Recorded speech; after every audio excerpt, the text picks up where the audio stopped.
ഇപ്പോൾ രാത്രി ഒരുപാട് വൈകിപ്പോയി. നാളെ നേരം വെളുക്കുമ്പോൾ ഇവിടുന്ന് യാത്ര പുറപ്പെടാൻ ഒരുങ്ങിക്കൊള്ളൂ.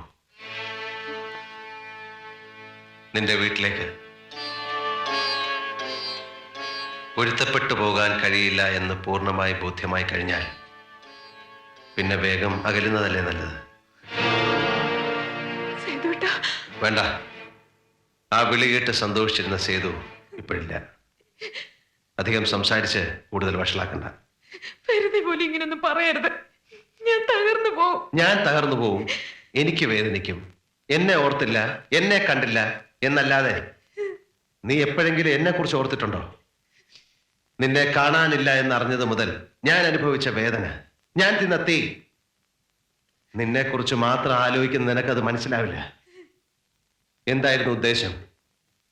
എന്നെ ഭയപ്പെടുത്തി സ്നേഹം സമ്പാദിക്കാനോ, അതോ എന്റെ ഒരു നല്ല ദിവസം നശിപ്പിച്ച് സന്തോഷിക്കാനോ? ഒരു സമാധാനത്തിന് വേണ്ടി ശ്യാമയുടെ വീട് വരെ അവിടെ നിന്റെ അമ്മയുടെ നായരുണ്ടായിരുന്നു സമാധാനിപ്പിക്കാൻ. ഇങ്ങനെയുള്ള വാക്കുകളൊന്നും എന്നോട് ഒരിക്കലും. കുറെ അധികം ചക്കര വാക്കുകൾ ഊട്ടി വളർത്തി നിന്നെ ഞാൻ വഷളാക്കി. ആ സേതു ചത്തു. പുതിയ സേതുവിന് എടുത്താൽ പൊങ്ങാത്ത ഭാരമാണ് നീ ഇപ്പോ. എന്നെ മനസ്സിലാക്കാൻ കഴിയാതെ എന്നെ സ്നേഹിച്ച് കൊല്ലുന്നൊരു ഭാര്യയെ സഹിക്കാൻ ഇനി എനിക്ക് വയ്യ. ക്ഷമിക്കണം, ക്രൂരമാണ്, അറിയാം.